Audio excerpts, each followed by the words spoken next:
여러분 안녕하십니까. 방송으로 보는 신문 아침의 매일경제 시간입니다. 한파가 한풀 꺾이니 기다렸다는 듯이 미세먼지가 찾아왔습니다. 오늘 오후부터 미세먼지 좋지 않습니다. 마음 편하게 외출할 수 있는 날 언제쯤 올지 정말 간절히 기다려집니다.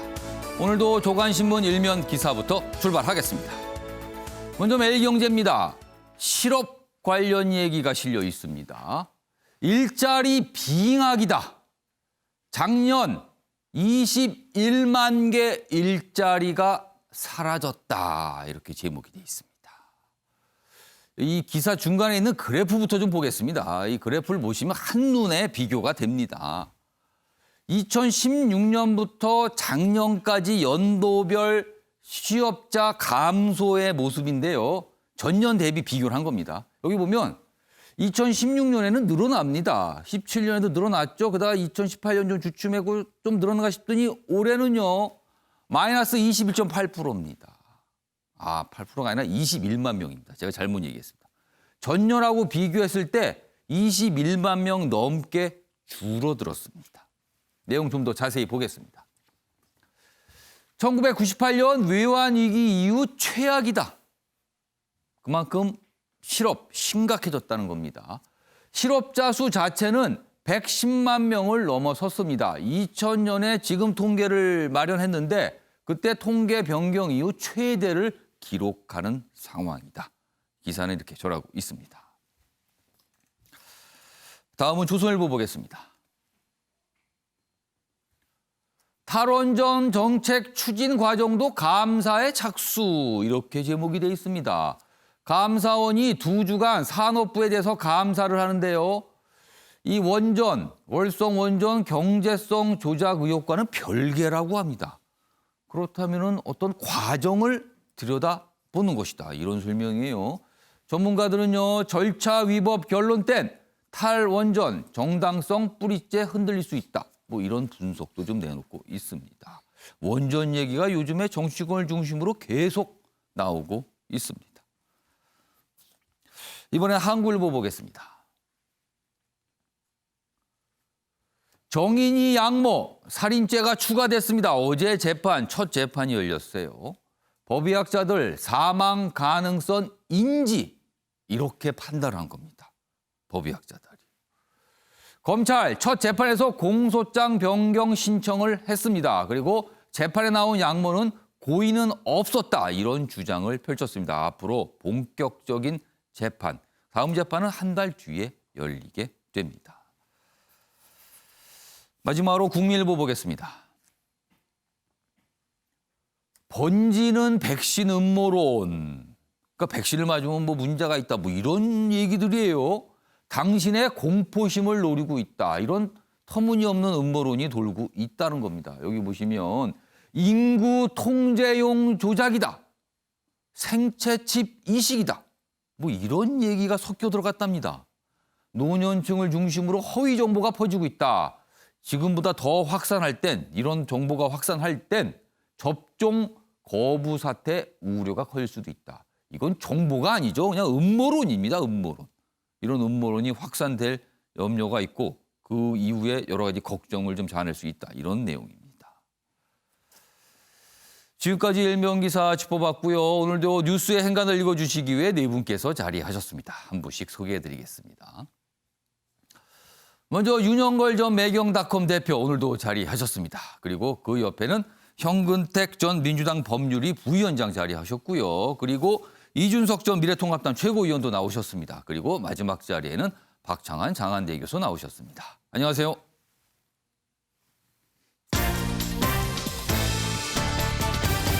오늘 다룰 주요 이슈들을 4가지 키워드로 정리했습니다. 아침을 여는 키워드 화면에 준비되어 있습니다. 첫 번째 키워드는 일자리 정부인대입니다. 그렇습니다. 현 정부 출범할 때 일자리 정부를 자처했습니다. 그리고 일자리 상황판 청와대에 설치가 됐죠. 그러나 지금은 이 얘기가 좀 무색한 통계가 나왔습니다. 이 얘기 좀 자세히 해볼 예정이고요. 두 번째 키워드는 반성문입니다. 정인이 양모 어제 재판 출석했죠? 그런데 그에 앞서서 며칠 전에 반성문을 재판부에 냈다고 합니다. 그리고 그 내용도 좀 알려지고 있습니다. 그 내용도 오늘 준비되어 있습니다. 세 번째 키워드는 오늘 마침표입니다. 국정농단 사건. 국정농단 사태에 대한 대법원의 판결이 오늘 나옵니다. 그러면은 이 상황이 어느 정도 마무리가 되는 거예요. 그리고 이와 맞물려서 사면론 이야기도 다시 나올 수가 있습니다. 그 얘기도 준비되어 있고요. 마지막 키워드는 안 오나입니다. 이게 뭐가 안 온다는 뜻이 아니고요. 세 명의 인물의 성을 쓴 겁니다. 안철수, 오세훈, 나경원. 10년 전에도 이분들 서울시장 도전했어요. 얘기가 있었거든요. 그런데 10년이 지난 지금도 다시 이 이름들이 나오고 있는 지금 상황 분석해 볼 예정입니다. 자, 그럼 아침에 매일 이용재 첫 번째 이슈는 오늘 새벽에 들려온 소식입니다. 미국에서 나온 건데 탄핵 얘기입니다. 여기 화면 좀 보겠습니다. 트럼프 대통령에 대한 탄핵 소추안 이게 미국 하원에서 통과가 됐습니다. 여기 보시면 뭐 반대 숫자, 찬성 숫자가 압도적으로 많죠. 그래서 통과가 된 상황입니다. 그리고 이제 상원으로 가게 되는 거죠. 상원 절차가 남아 있는데 사실은 앞서서도 과거에 뭐 보니까 2019년 12월이에요. 트럼프 대통령에 대한 탄핵 소추안 그때도 하원 통과됐어요. 근데 상원에서 부결됐죠. 그러니까 이번에 하원 통과는 두 번째인데 과연 어떻게 전개될지 이 내용 얘기 좀 짧게 해볼 텐데요. 먼저 이와 관련된 영상부터 간단히 확인해 보겠습니다. This doesn't unite the country. There's no way this helps the nation deal with the tragic and terrible events of last week that we all condemn. He must not remain in power one moment longer. Not one moment longer. The danger is too great. We must impeach. 자, 이준석 전 최고위원. 뭐 미국 쪽 소식에 대해서 좀 평소에 좀 관심이 있으시니까. 두 번째 통과예요. 탄핵안이 트럼프 대통령에 대해서 트럼프 대통령의 탄핵 소추안이 하원 통과가 두 번째인데 이번에 역시 상원을 가는데 상원 통과는 된다고 보십니까? 그리고요 지금 20일이면 바이든 후보자가 이제 대통령에 취임을 해요. 그렇다면 이게 탄핵안이 무슨 의미가 있는 건가 지금? 얼마 날짜도 안 남았는데 이거 어떻게 보세요?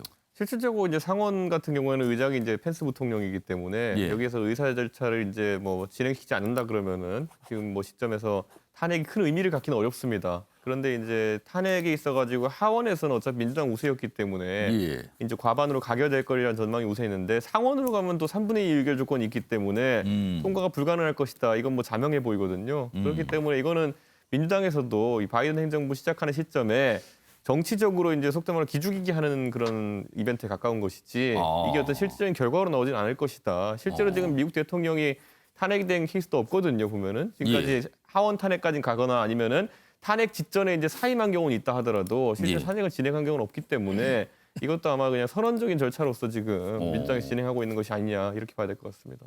박찬호 교수님은 어떻게 보셨어요? 뭐 어떤 정치적인 의미만 있는 건가요? 법률적으로는 사실 실효성에 대해서는 의문이 든다는 분석도 많이 있어요, 지금요. 그렇죠. 뭐 임기가 이제 며칠 안 남은 대통령에 예. 대한 탄핵의 실효성은 없죠. 다만 정치적인 의미는 분명합니다. 민주당은 지금 이제 의회 점거 예. 그리고 유혈 사태 여기에 대한 책임을 분명히 하는 거고요. 근데 공화당에서 여기에 동조하는 세력이 있다라는 거예요. 일부 나온다 그래요, 지금요. 그렇죠. 지금 상원에서도 고민하는 사람들이 늘고 있습니다. 이게 뭐냐면 포스트 트럼프를 공화당도 준비를 해야 되는데 지금 정도의 영향력을 계속 앞으로 유지해 나간다면 차기 대권 후보도 또 트럼프가 될 가능성이 있습니다. 그러면은 공화당이 그 책임을 다 안아야 되는데 예. 여기에 변화를 주고 싶어하는 사람들 퇴임을 하더라도 이후에라도 탄핵을 통해서 트럼프의 그 공화당에 대한 정치적 영향력을 갖다가 완전히 그 뿌리를 잘라버리겠다. 이런 그럼 한마디로 퇴임 이후에도 트럼프 대통령의 힘을 확 빼놓겠다. 그렇죠. 정치적 사망 선고를 하겠다는 거죠. 이런 사람들이 공화당 내에도 일부 있기 때문에 예. 뭐 지금 당장 뭐 상원에서 빠른 시간 내에 처리는 안 되겠지만 예. 이건 좀 지켜봐서 실제로 가능성이 있을 수도 있다. 이거는 좀 지켜볼 대목인 것 같습니다. 그러면 이게 사실은 법적으로 탄핵 절차가 제대로 뭐 그래도 그나마 의미가 있으려면 바이든 당선인이 취임하기 전에 뭘 해야 그래도 의미가 있는 거 아니에요. 근데 취임하고 나서 이후에 탄핵 이 표결을 상원에서 하는 거 이게 됩니까? 법적으로 맞는 겁니까 이거는? 그런 일이 벌어진다면은? 실제로 뭐 가능은 하겠지만은 예. 이게 실효적인 조치가 불가능하지 않습니까? 그렇기 때문에 이건 전적으로 뭐 의장 마음에 달린 것인데 예. 그것도 이제 의장이 이제 부통령이 하는 것인데 대통령 취임과 더불어 교체되지 않습니까? 그죠? 부통령이 끝나는 거잖아요. 그러니까 이게 지금 참 한 번도 겪어보지 않은 그 이상한 예상치 상황이네요, 못한 그러면. 지금 이제 의사 일정 예. 속에서의 오류다 이렇게 할 수 있을 것 같습니다. 그러니까 지금 남은 일주일도 채 안 남았어요. 이제 취임식까지는요. 그러면은 그 안에 상원에서 뭔가 표결 절차가 있을 것인가? 있을 경우에는 어떤 결과일 건가? 만약에 그 안에 못 한다면은 취임식 이후에 그러면은 뭔가를 상원에서 열 것인가? 뭐 이런 걸 지금 뭐 미국 언론에서 여러 가지 얘기가 좀 나오고 있어요. 그리고 지금 이제 미국 정가에서 나오는 얘기는 결국에는 트럼프 쪽에 이제 소위 말하는 뭐 트럼프 부대라고 예. 할 만한 그 트럼프 강성 지지층이 결국에는 또 다른 어떤 테러나 아니면 내란의 어쨌든 결랭일로 그 20일 취임식 당일을 이제 잡고 있다는 얘기가 있거든요. 예. 그렇기 때문에 거기에 대해 가지고 견제하고 또 빗장을 거는 의미로 이렇게 탄핵을 넣어놓으면은 지금 트럼프 대통령 입장에서는 그들에 대해서 옹호하는 발언이나 지지하는 발언, 부추기는 발언하기 어렵기 때문에 예. 지금 시점에서 그런 어떤 시도를 했다라는 얘기도 나오고 있습니다. 그러니까 아예 입을 막아놓는 효과도 있을 것이다. 이 탄핵이라는 게. 그러니까 이건 뭐 법적인 의미보다는 정치적인 의미가 상당히 좀 짙게 깔려 있다. 이렇게 좀 해석될 수 있습니다. 자, 오늘 뭐 새벽에 들어온 기사라서 뭐 첫 기사로 좀 알려드렸습니다. 다음 이슈로 가겠습니다. 실험 얘기 좀 해보겠습니다. 일명 기사 때 짧게 좀 짚어봤는데요. 오늘 좀 본격적으로 깊게 들어가 보겠습니다. 큰 제목부터 좀 눈길 좀 잡습니다. 이름값 못한 일자리 정부. 그렇습니다. 일자리 정부를 참 표명했는데 이게 좀 무색해졌죠, 지금요. 여기 보시면 뭐 코로나 거리두기 직격탄을 맞았다. 지난달, 그러니까 12월만 따로 보니까 일자리가 60만 개 넘게 날아가 버렸다. 줄어들었다는 겁니다. 여기 그래프 좀 보실까요?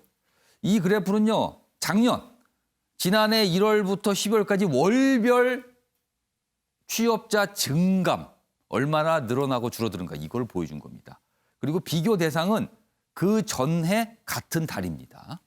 여기 보면 1월, 2월 좀 괜찮았습니다. 그래도 하향세지만 괜찮았어요. 늘어났습니다, 일단. 그러나 3월부터 뚝 떨어지죠. 그리고는 계속 이어집니다. 그리고는 12월에 가장 심각해졌어요. 막판에. 이런 모습이었습니다. 좀 더 보겠습니다.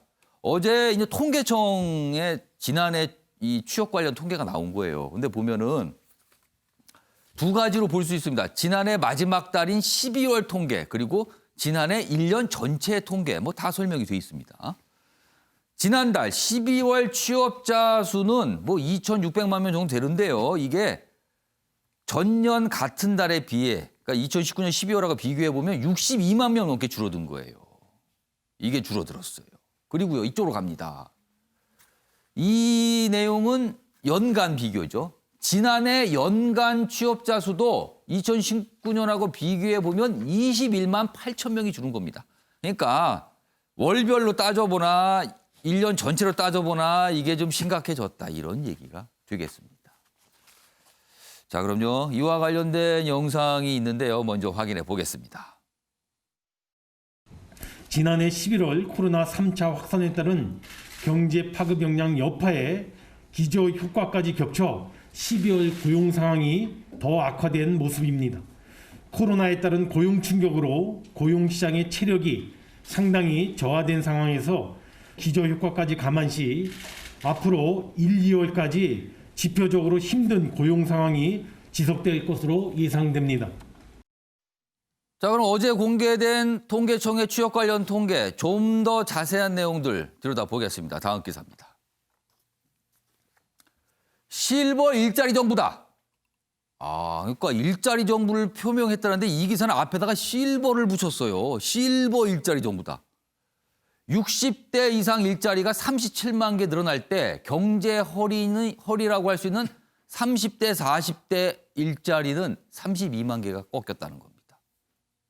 그래서 실버 일자리 정부다. 내용 보겠습니다. 여기 보시죠. 그러니까 60세 이상, 60 이상 제외 전 연령층에서 감소했다. 그나마 60세 이상층은 늘어난 거고 나머지는 다 줄었다는 거예요. 임시직, 일용직 41만 개 사라졌고요. 코로나로 고용 취약층은 더욱더 타격을 받은 게 됐습니다. 이렇게 해석이 되는 겁니다. 이 부분이. 그리고 일시 휴직자는 급증을 하고 있습니다. 휴직을 하시는 분들이요. 통계 작성 이후 최대폭 증가다. 청년층 실업률은 2년 만에 9%를 기록하고 있다는 겁니다. 수치 자체들이요. 이거 높아지면 별로 좋지 않은 수치들이 높아지고 있는 겁니다. 다음 기사 하나 더 보겠습니다.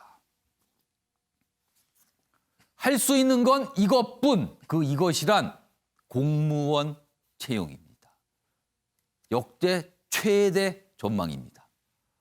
올해 공무원 3만 6천 명 채용. 그리고요, 옆으로 가겠습니다.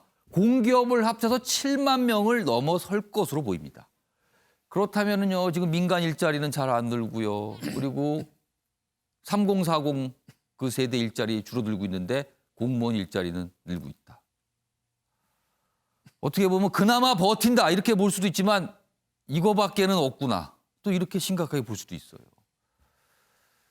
자, 홍남기 부총리 공공기관 채용 45%를 상반기 중 조기 실시한다. 급한 불을 끄겠다는 거죠. 인건비, 연금 부담에 이건 과연 앞으로 어떻게 감당하겠습니까? 이런 질문이 나옵니다. 자, 얘기 좀 해보겠습니다. 윤영걸 전 대표님. 네. 60대 이상 일자리는 좀 늘어났어요. 그러나 경제에 허리를 할 수 있는 3040 일자리 줄어들었고요. 그리고 늘어난 건 또 공무원만 늘어나고 있다는 겁니다. 이거 어떻게 해야 됩니까? 그러니까 외형도 안 좋지만 예. 내용도 아주 안 좋다는 얘기죠. 작년에 1년간 줄은 일자리가 21만이거든요. 예. 근데 작년 12월, 재작년 12월하고 비교해서 월간 비교했을 때는 작년 12월에 63만 일자리가 줄었어요. 그건 왜 그렇겠어요? 연간보다 왜 12월 달에 3배나 많은 63만이 줄었겠어요? 코로나 처음에는 예. 정부 지원으로 기업들이 버텼습니다. 가급적이면은 직원들 해고하지 마라. 예. 또 휴직자를 두면 정부에서 휴직자 월급을 일부 보전을 또 해줬거든요. 그래서 버텼어요, 기업이. 근데 연말부터는 도저히 못 버티겠다, 기업들이. 예? 댐 구멍이 났는데 팔로 막고 있다가 기업들이 이제 손을 빼는 거예요. 더 이상 버티다 더 이상 할 수가 못 없다는 버티겠다고 더 이상 고용을 못 하는 거예요. 그래서 이 한계가 지금부터 이제 시작이 됐다. 이런 말씀을 드리고 싶고 이 가장 큰 문제는 관주도 관제 일자리의 한계가 이게 그대로 나타난 겁니다. 60대 이상 일자리가 37만 5천 개가 늘은 게 예. 은퇴한 사람들이 일을 열심히 해서 그런 게 아니거든요. 그 사람들이 은퇴를 했는데 생활비가 없어요. 그러니까 정부에서 지금 일자리를 막 주잖아요. 어디 건물에 전등불 끄고 잔디 뽑고 뭐 풀 뽑고 이런 일자리 빨리 만들 수 있는 빨리 일자리. 만든 거를 37만 5천 개를 억지로 늘린 거예요. 근데 진짜 중요한 일자리 예. 3040 한 가족을 먹여 살리는 일자리잖아요. 그 사람들이 소비도 하고 경제 성장의 주축이 되는 3040 일자리가 32만 개가 지난달에 줄었어요. 이거는 제가 보기에는 경제의 허리가 무너지는 건데 이 사람들이 무너지니까 이제 가계 소득도 자꾸 낮아지고 또 저축도 못하고 소비가 감소되고 내수 침체가 이어지는 건데 문제는 코로나19 핑계로만 다 될 수가 없는 거죠. 예. 거기에는 이제 그 주 52시간 근로라든지 최저임금 인상이라든지 또 우리 경제가 성장 잠재 성장만큼 못한다는 여러 가지 예. 이유가 좀 복합적으로 따진 거 아니냐. 그래서 이 구조적인 정부가 일자리를 주도한다는 생각 이거를 좀 빨리 바꿔야 됩니다. 올해 뭐 공무원하고 공기업에서 한 7만 명 채용한다는데 이건 언발의 오줌 누기죠. 진짜 아는 거는 민간 기업에서 많이 고용할 수 있게 예. 그 제도를 좀 변경하고 친기업 정책이죠. 기업 하기 좋은 정책으로 좀 바뀌어야 되고 정부 예산도 예. 지금 직접 일자리 하는 데만 지금 3조 5천억 막 이렇게 주잖아요. 그거보다는 진짜 청년들이 진짜 비대면 창업을 할 수 있는 그런 일자리는 예. 올해 700억밖에 안 돼요. 이런 건 너무 또 적거든요.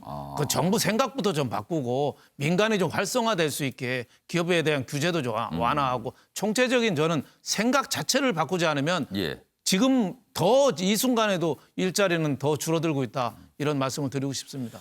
박찬환 교수님. 네. 사실은 코로나 충격 탓도 있고요. 그리고 많은 분들 얘기하지만 우리나라 전체적인 산업 구조가 이제 바뀌고 있다. 그리고 고용을 덜하는 구조로 가는 거 아니냐. 뭐 이런 걱정들이 있거든요. 중요한 거는 민간 분야 일자리가 많이 늘어나야 되는 건데 이거 지금 상태로 되겠습니까? 어떻게 보세요? 시간이 좀 걸릴 것 같습니다. 사실 이제 노령 인구의 급속한 증가 때문에 실버 일자리 대책은 뭐 불가피할 거예요. 뭐 이런 소위 낮은 질의 일자리가 제공되는 거는 뭐 실버 인구 때문에 불가피한데 이제 문제는 30, 40대인 거죠. 경제의 허리라고 할 수 있고 가장인데 지금 그동안 대한민국을 먹여 살렸던 자동차, 조선 이런 굵직한 제조업들이 지금 이제 휘청거리고 있는 상태고 이거를 대체할 새로운 먹거리가 소위 4차 산업혁명인데 예. 이거는 아직 일자리가 제대로 안착되지 않은 초기 국면이거든요. 그렇습니다. 그러다 보니까 이게 안착되려면 시간이 걸릴 상태인데 여기에 코로나가 밀어닥치다 보니 지금 일자리의 그런 구조 전환이 안 된 상태에서 지금 이러지도 저러지도 못하고 있는 상태예요. 그러다 보니까 그 마중물 역할을 갖다가 공무원 채용, 공공기관 인력 확대 이걸로 지금 대체를 하고 있는 건데 이것이 오래 갈 수는 없는 거죠. 그렇죠. 그게 얼마나 오래 갈 수 그렇죠. 있을까요? 단기적인 대책으로는 뭐 공무원 채용을 늘릴 수밖에 없고 또 필수 보건 인력, 소방 인력, 행정 인력 이것도 필요합니다. 그러니까 이건 늘리는데 이제 문제는 아까 얘기했던 4차 산업의 새로운 일자리 이거를 안착시킬 수 있는 그러니까 좀 기존의 어떤 그 30, 40대에게 임시 고용 형태의 일자리가 아니라 아까 뭐 윤영걸 대표님 얘기하셨던 것처럼 4차 산업혁명에 따른 일자리에 대한 뭐 지금 이제 정부가 이번 예산안에 포함이 돼 있을 텐데 이런 부분들이 앞으로 2년, 3년 좀 장기적으로 대규모 예산이 좀 들어갈 필요가 있지 않나 싶습니다. 뭔가 보면은요, 이게 뭐 미세먼지만큼 좀 답답한 상황입니다. 이렇게 뚜렷하게 보이지가 않고요. 시간은 걸릴 것 같은데 막연하고 뭐 이런 상황으로 좀 가고 있습니다.